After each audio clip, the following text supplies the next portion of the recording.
she has she has worked for Yahoo Entertainment, MTV, E, and the New York Daily News. But in my opinion, the thing that makes her really cool is that in the 90s, she got to name a Crayola crayon. Welcome your moderator, the senior editor of TV for People, Brianne Heldman.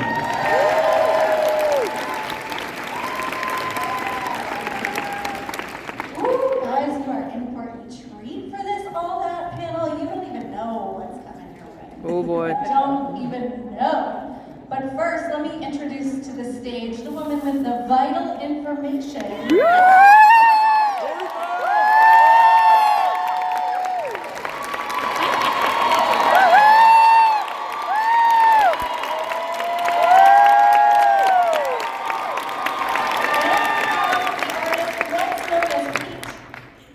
Mr. Danny Tamborelli.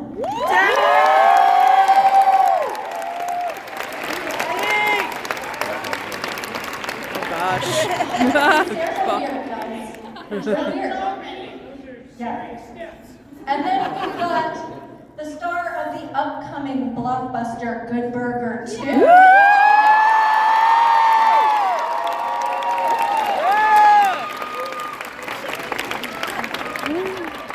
Where?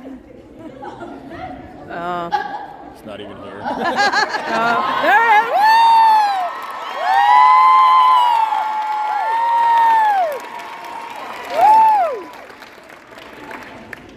Yo, what's up, y'all?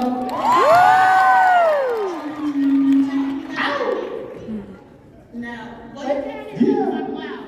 But... All right. Oh, can you hear me now? There you go. I'm so glad there's so many of you, and I'm so happy to take your picture. So, And Lori Beth, it has been 29 years since you filmed the pilot. Oh my God, and how am I only 35? I love her. What stands out in your memory from filming the pilot when it was just this thing that was maybe going to exist and maybe not exist? Well, the pilot, I will tell the story very briefly. It was my first audition for a real TV show, the audition for all that. And then they were like, "You want to do it?" And I'm like, "Shut up, really?" And then I was supposed to get on a flight at like 8 o'clock in the morning to go from Los Angeles to Orlando to shoot the pilot. But was that a cheer for Los Angeles, Orlando, or pilot? Pilot. That's a pilot! So I was supposed to be at the airport, but at like 5 o'clock that morning, the Northridge earthquake hit. And I live in Northridge. So the whole thing got delayed. I thought I wasn't even gonna get to go. I was like, well, this could have been my big break, but I guess I'm not going. I did, obviously. And so the whole thing was just surreal. Because I always wanted to be an actor. I said, I don't know how that's gonna happen. I just plays, theater, school stuff, I just knew that I loved it. So to be on a set still now, I kind of go, what's going on? And it's just really cool, but then you add the earthquake on top of it, all the craziness, and that's like my memory of the pilot. Next. How about you? I remember the Yeah. pilot. Sorry. You're up next. Danny was very busy being little Pete when we were doing the pilot. Kel, how did you know? All right, you were in the pilot. No. I've been here just 4, 5, and 6, but I like that you thought that I was 1, 2, 3 as well. Yes. Thank you. I was like, oh, he was I know, right? It's hard to awesome. remember when life was good and we didn't know Danny. No, I remember, auditioning and being on the show, and what's crazy is I auditioned in Chicago. It was a nationwide search. It was like the Avengers of all the funniest kids in America, and we got to be a part of like something really, really cool. Fly out from Chicago, flew out to Florida to do the show. I did a lot of my characters in the room on the audition, so I did Ed in there, I did Coach Creek in there. So it was awesome. But I met all the kids, and I remember when we were at the elevator. I don't know if you remember this, Lori Beth, but they staggered everybody. Everybody came out of the elevator, and remember that one by one. And, Oh yeah. yeah, and Nikita came out. He came out on the Mighty Ducks. Wait, hold on. want to do something for y'all because I think this would be really, really awesome. Hey, yo, Kitty, can you come on down?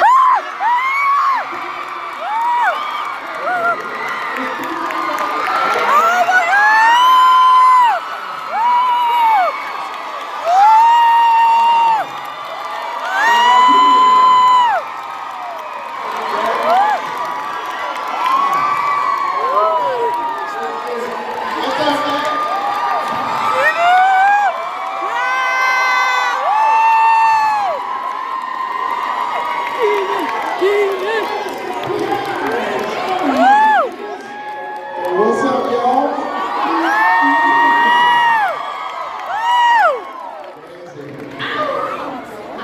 Oh my God.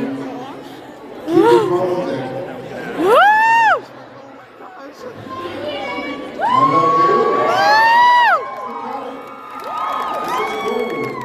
So, what are you guys talking about?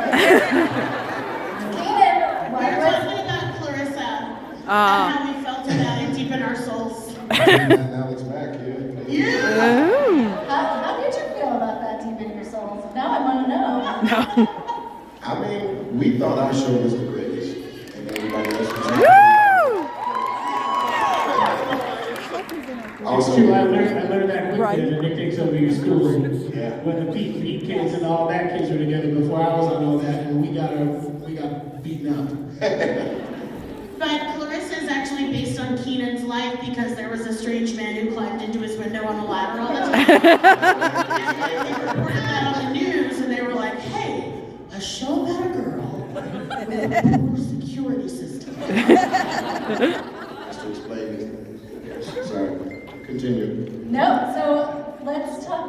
I feel like we've got to get the elephant out of the room. Can we please quickly talk about that big news that was broken last night about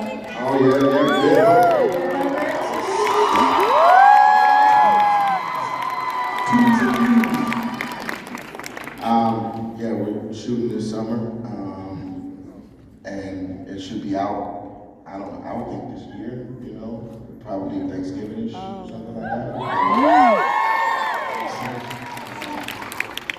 Very exciting, you know what I mean? Very exciting news. We're gonna be looking for cameo phone calls from you too. Sounds good. I missed the first one. I was still waiting for the first Good Burger one. Yeah, we thought about I it. wasn't sure. They were like, well, Josh is cooler. I was like, okay, fine. Yeah, he was just first, that's all. First in line. It's not personal. Well, you guys did the movie the first one in a really quick turnaround. It was greenlit in January and in theaters by July, which is just insane. Although this turnaround seems not that much shorter. Oh, I mean, hopefully it'll be short. We've been waiting, you know what I mean? Like, we want to get it done and get it out so people can enjoy it, maybe do part 3, 4, 5, 6, 7, Fast Furious. A head in a jar with the sauce floating on top. I'm excited. So aside from these two amazing actors to your right, who are some dream cameos that you're hoping will pop in?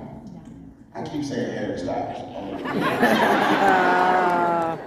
I just feel like it would be a really big one. You know what I'm saying? One Direction would be great. The whole One Direction. All of them, bring on them. Sinbad definitely gonna be back. Yeah! Woo! You know what I mean? But we will do what we can. Even if we gotta go to him, we'll make sure we have Sinbad for sure. I feel like Carmen, if she's available, like, all our traditional favorites, I think. Any kind of body, like Barack Obama would be great. Hi, Barack. I just love that Harry Styles was the reach over Barack Obama. Because I feel like I have a contact in there. Barry might be a little tough. So I do want to go back. This is the All That panel, so let's talk some more about all that. Yes, please. Danny, what was it like joining this merry band of jokesters, and did they haze you? Yes, they did haze me. Lori Beth is, I think she's been hazing me since I met her. Every time we do something together, I always leave the weekend feeling a little down about myself. And I feel successful. All the best ways. Yeah, I mean, I came from Pete and I didn't have any good audition story because Brian Robbins just took me out for breakfast with my mom and dad. They're like, "Do you want to go to LA and do you like sketch? Do you know anything about sketch comedy?" And I was like, "Well, I love Monty Python, I love SNL." Your privilege is showing.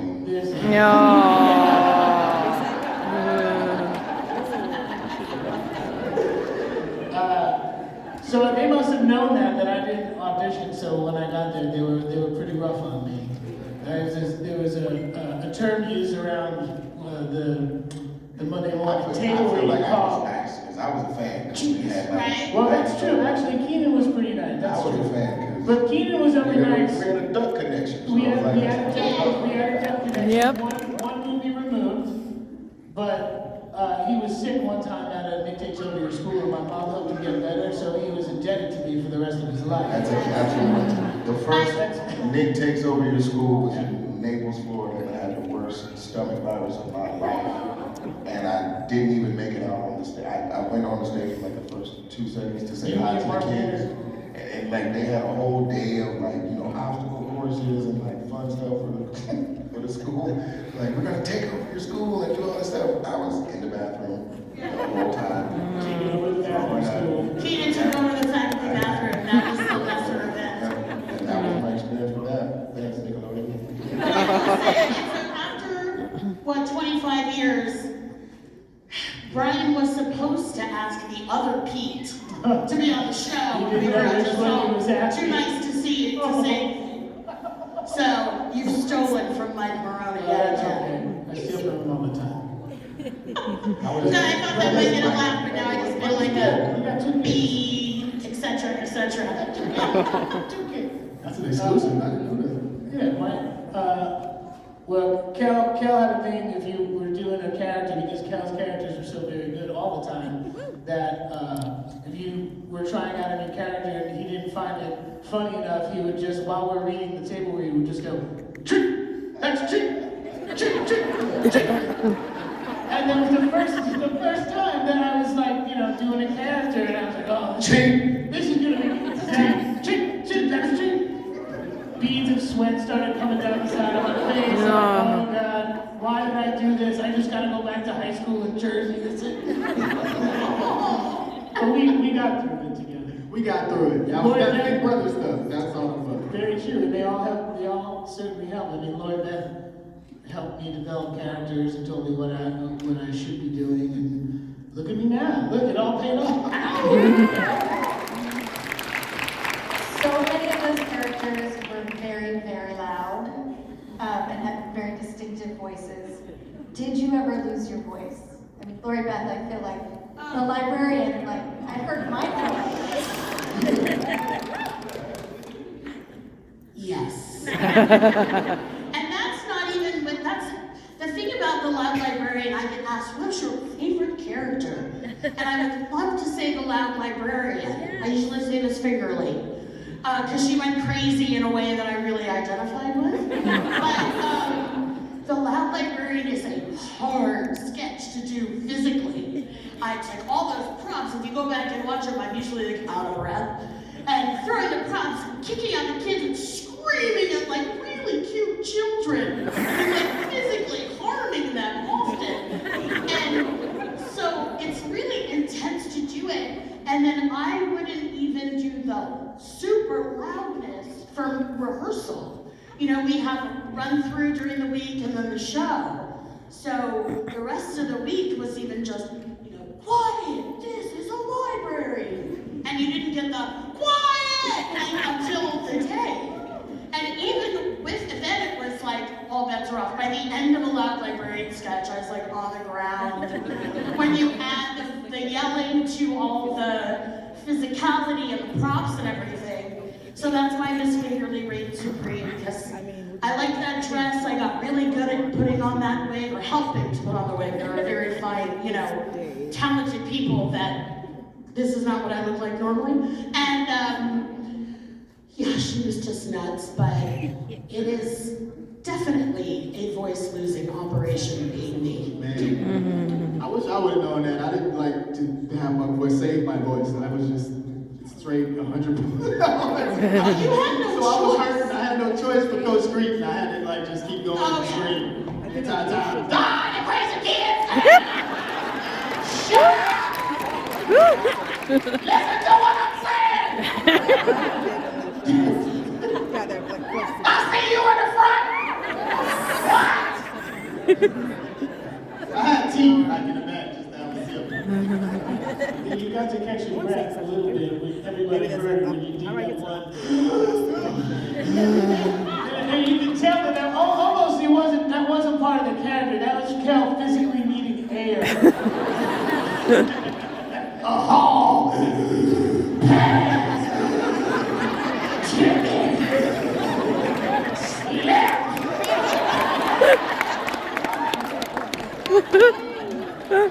About to fall out. I was just saying backstage that Coach Creed might be the greatest sketch comedy character in history. Oh, based on this man's talent, like physical silliness, you know, volume, you know what I'm saying? Like, bro, you're a beast, man. That it used to have us in tears, and I always felt so lucky that you were kind of just giving this away for free. You know what I'm saying? It's like you're like television right now. Oh, wait, they didn't I was getting Kel $100 every time. You pay him, Coach Creed? Yeah, well, you make me pay him. Oh, that's crazy. That's crazy. I tell people all the time, as funny as Kel is on the show, I wish that they had just had a camera on us, on him all the time. Because backstage, he never stopped. Like, you could not physically stop yourself from entertaining. Yes. And just like Michael Jackson, moonwalk back, just be always, it was so much fun. Yeah, so much shit, man.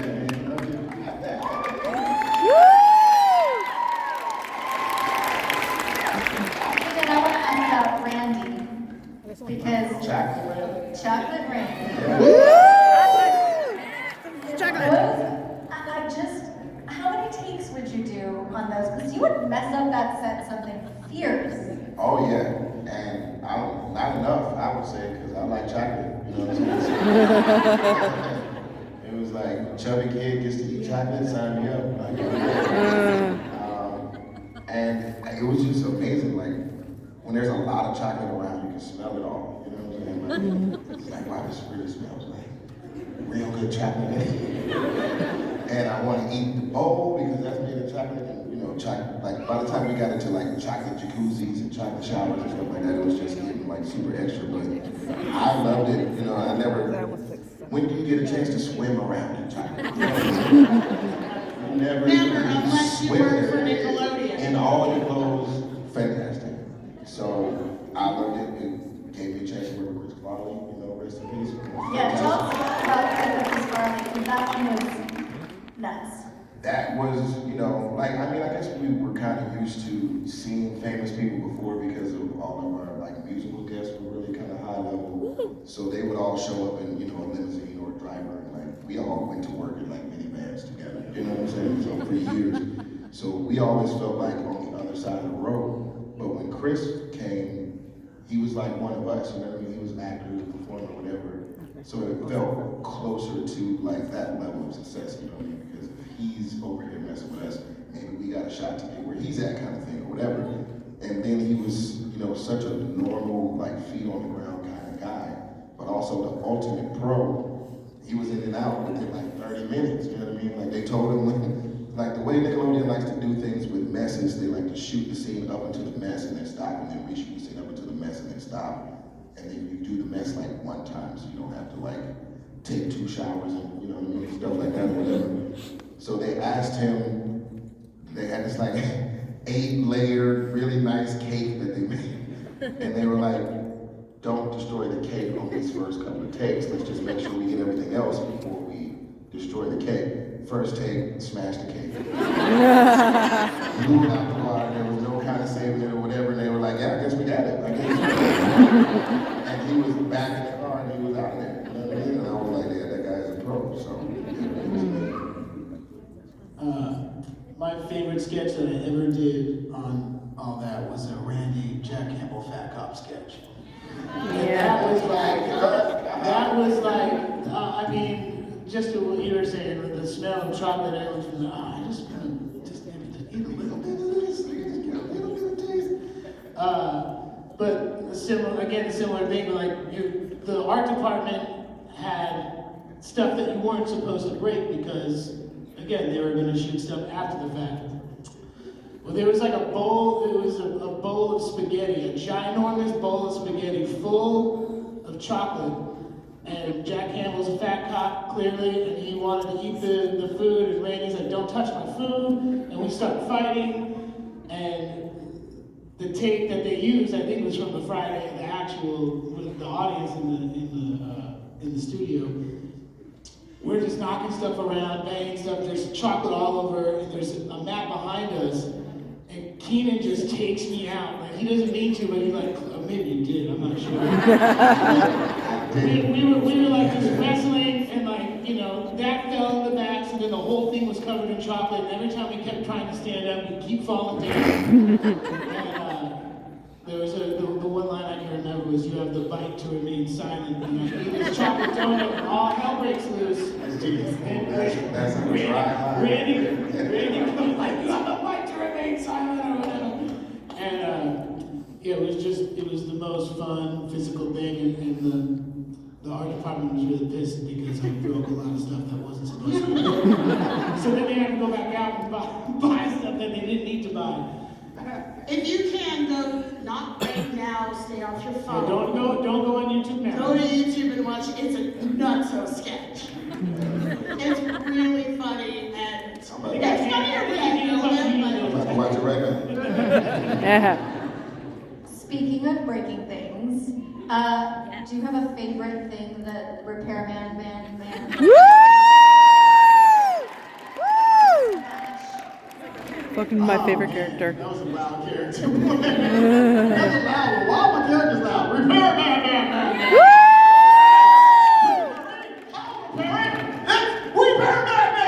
Yeah. Like the laugh got weirder and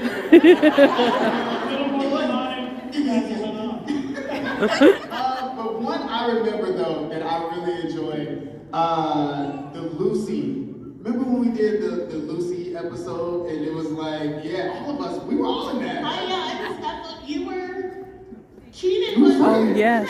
And then Yes. you decided at what And it was Lucy. Yeah. to make out and fall behind the couch. Not be like as the characters. Because then we just got to lie on the floor instead of standing for the rest of the day. Smart kids, we were. Like, I think we were just supposed to be like, one, we were like, oh, yeah, this is nice on the floor. Disappeared. Right. And that was a repairman sketch. Yeah, so you all would do that, and then y'all did the Lucy one, and then one time they did the sketch again, and the TV didn't work. And she's like, oh no, Ricky, the TV didn't work. And all you heard her, don't worry, I'll repair it. And I just, I'm in black and white. And it was like this whole thing. And it was, and I just remember being in these booths, and it was a couch like this. And I watched it recently, and I have no idea why I did this. But I like broke the TV, broke something in the back of the set, and then I just jumped on top of the couch 5 times. Like, what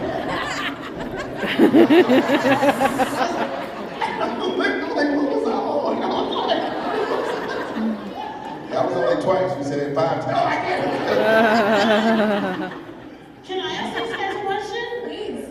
Do you guys ever see an episode of All That and you see us, we remember a lot and we get crazy stuff. Do you ever see a sketch that you have zero recollection of doing and being a part of? There's a sketch where I think I'm just playing myself, but there's all these goats, real goats in it. And so clearly for a morning, I hung around with a bunch of goats. I have zero recollection. And it's like, that's the kind of thing you would remember, right? The thing about that was Lori Beth was stuck in a pen with those goats for 16 hours, so she forgot, she just tuned it all out of her Yes, head. I'm on a TV show. I'm not trapped with goats.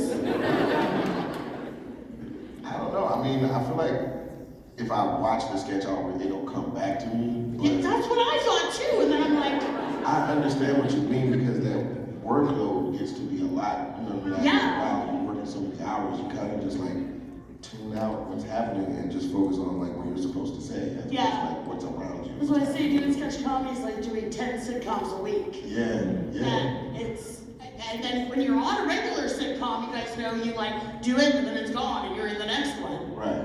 Usually you remember just the goats, and I'm the opposite. I would remember ghosts, I feel like. I mean, exactly. Something must have happened. Something must have happened. All right, I turned the panel back to our moderator. I remember that Wisdom Cause thing. Yes! And like poor Josh was in that frog. Oh, Josh For would like get stuck 16 hours. with a lot of prosthetics, the old man, the thing, and it was in this whole prosthetic, he was like a frog something. And Yellow Rick Toad. he was just miserable, it was just full of sweat, and we were like, oh, I'm sorry. Yeah, because we like take lunch breaks. Yeah. And then we come back, Josh is still sitting there in frog face. Yellow Rick Toad.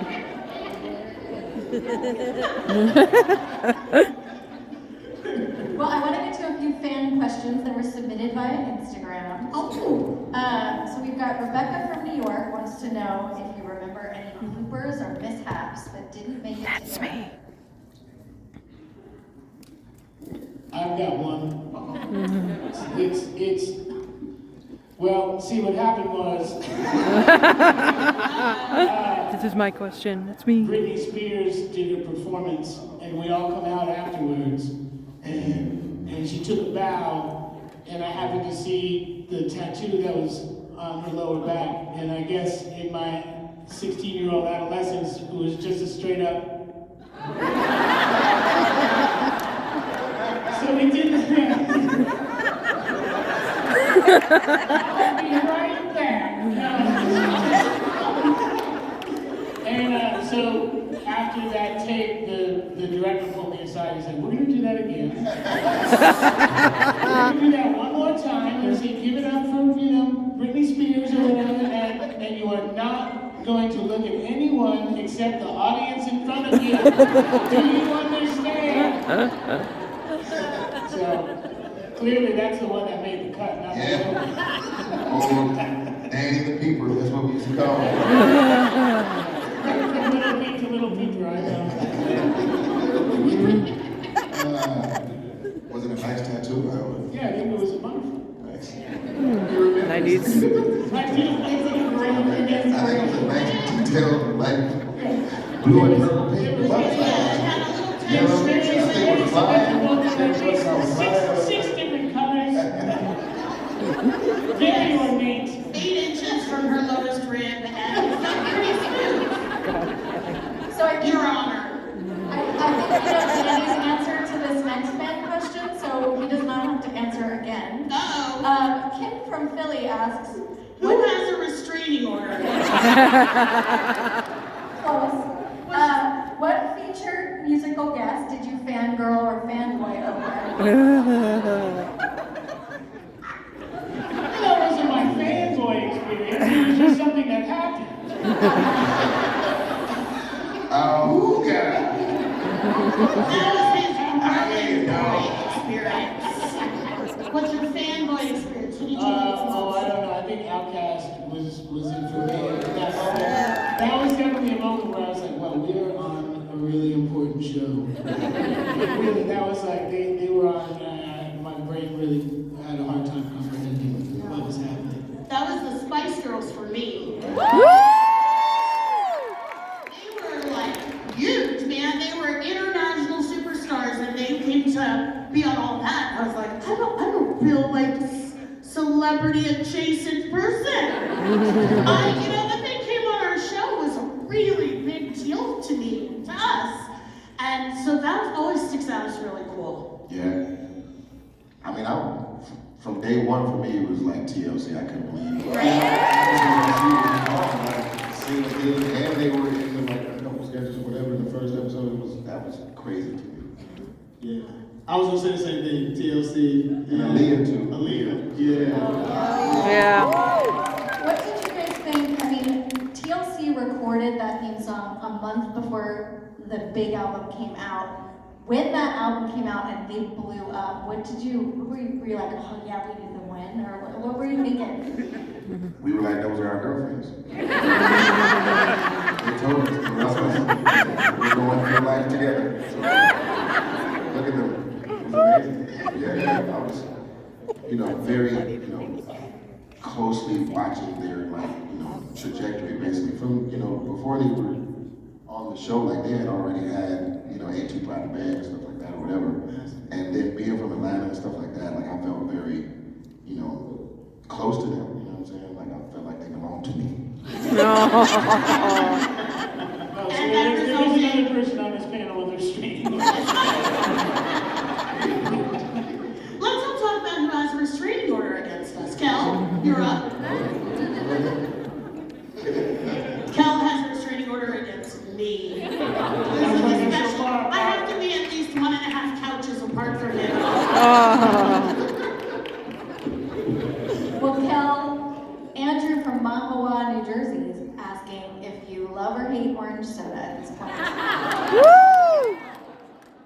I do. Okay, I love orange soda. I do. I felt bad at one point because then one day I started thinking about fructose and sugar and all the children that I might have affected with too much fructose and sugar, dealing with that situation because I'm the orange soda. So then I was. That's not your fault, though. I know, man. I was in the thing. So then I was like, oh, well, I drink a lot of probiotic, drinks. That's good for you. Tasty drinks without a lot of fructose. And so they have sodas that are orange with probiotic and electrolytes, so I'm supporting that, you know what I mean? And is that as catchy? Who loves orange soda? Who loves probiotic? Electrolytes. Is it true? Let me have the whole thing. Is it true that Cal loves orange soda with probiotics? I think it works. Okay, but we should put that on a t-shirt. Probiotic, electrolytes, healthy living, orange soda. Lord Beth, Brienne from People Magazine wants to know Yes. what you really think about Danny's mustache. Oh, what happened? Whoa! Oh! Oh! Yo, I don't know if you break pops. I know, man. She's pulling out more pops of Is there this. any like antibacterial and you're gonna do that because it just came out of your bra? But that's my first question. Second question is why do you have a razor in your bra? Protection. I was waiting for the opportunity. Uh-oh. I'm not going to shake. Cut it! Cut it! Cut it! Cut it! Cut it! Cut it! Cut it! Is in charge. Just that.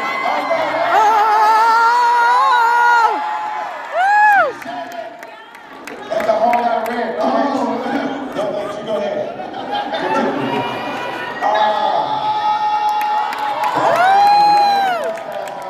Continue. I don't know if I've ever seen a red-ass mustache.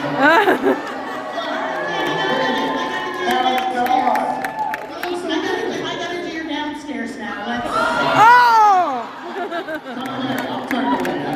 I'm glad a lot of times when I pull something buzzing out of my bra, it's the wrong one.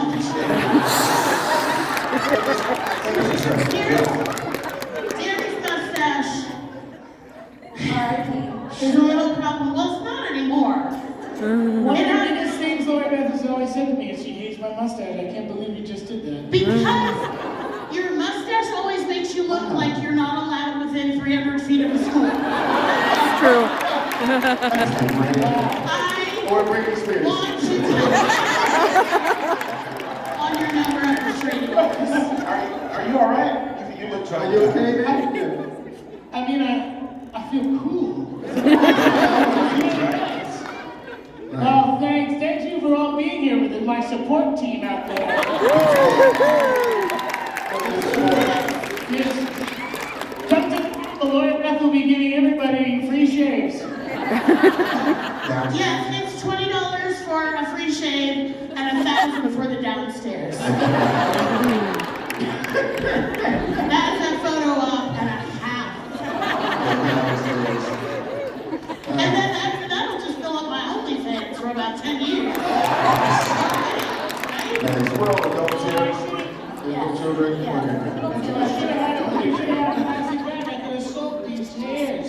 Everybody here who grew up with us is 40. I'm 80. I'm starting to notice that. What's And you're up? not 40, you're What's up, 20 years younger. How's your arthritis doing? Mine, Yeah. I have 2 bunions. Oh. So I don't know if y'all know what bunions are, but it's like your toe knuckles protrude in a certain kind of way and that they're shaved off. I don't have bunions, but I thought that'd be something to try to Are you so young and healthy you have to make something up? These people are so scared about getting bugs. No, everybody's of the age where they take it very seriously. Oh, no, you got bunions. Oh, shit.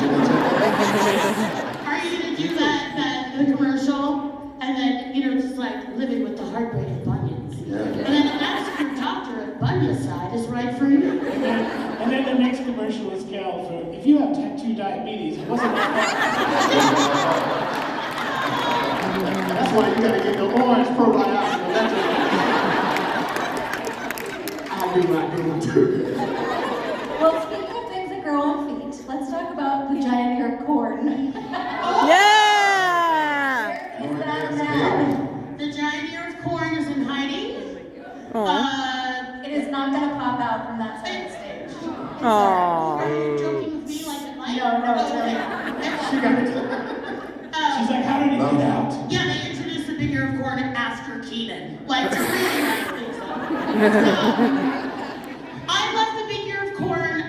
You can thank me personally for the big ear of corn being in our lives to the extent that it is. He was built for one hold open sketch. And I love this thing. First of all, it was just the most squishable, huggable thing. And part of it was really new. We knew it was the show Surreality, like I said before. And I just go, my job included a grown man spending a week making a giant ear of corn. That's crazy awesome. And so I love this thing. I was like, Kevin and Heath, I'm like, I love the corn, I love the corn. Kevin Coppola and Heath Seifert, 2 of the main writers and producers. They went on to do a ton of stuff on Disney and more on Nickelodeon. And they just were like, we'll just have the corn back in them. So the corn lived, and of course, we had a will they, won't they, we had an up and down, and right now we're in a good place. And, he's a little more shy. He doesn't like to be under the lights in case he pops. So that's why he's not here, but... As you can see, it's a very personal journey for He was like, we gotta wrap it up. Can you stop talking about the corn for the No, I was just like, 100th time in 20 there's years? ping pong balls in there. Okay, cool. Yeah. No, I love him. He was so You loved huggable. him. You loved him. I loved him. He had baby corns at one point, and we're not sure who the other parent was. Big air corner. Oh. Are there any other props that you guys took home that you still have? I had baby corns for a while. Not like Keenan had baby corns now. 6 corns on each toe. I had a baby corn in my house for a while till it disintegrated because it was made out of like that foam that goes and it was carved. He lived a good life and it wasn't a real thing. And it was a piece of corn. Watch the baby disintegrate. That's What else you got? I know, right? I got a box of Spice Boys cereal somewhere in my parents' house. Yeah. Cereal's still in it probably, or there's probably mealworms in it now, I don't know. Keenan can't say because he stole a lot of equipment just from the studio. Couple Camera equipment, cable plug, real manufactured kind of Tronical type Power stuff. strips. I was ribs. That's my shit. A lot of tools. They had a lot of tools later. Grip stands, flags, you took it all. Yeah, I needed it. Cal, did you take anything? No. Just a whole bunch of characters. You're still having the voice. I thought you took the head wig. I do have an egg wig Okay. at the house. Oh, he Yeah. has one. He Yeah. didn't take it. Don't worry. But he happens to have one. I asked for it. I said, can I have that wig? Yeah, I use it. Use it. You know why? Well, can I take your water? Who wrote that That's convenience y'all store? It first. wasn't Kel Mitchell. It was Ed. That's what you like?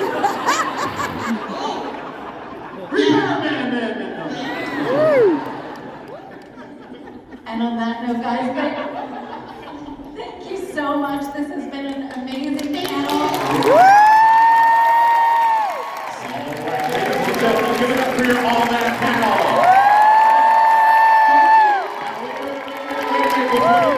Do me a favor, don't go anywhere. We're going to do a couple of quick photos.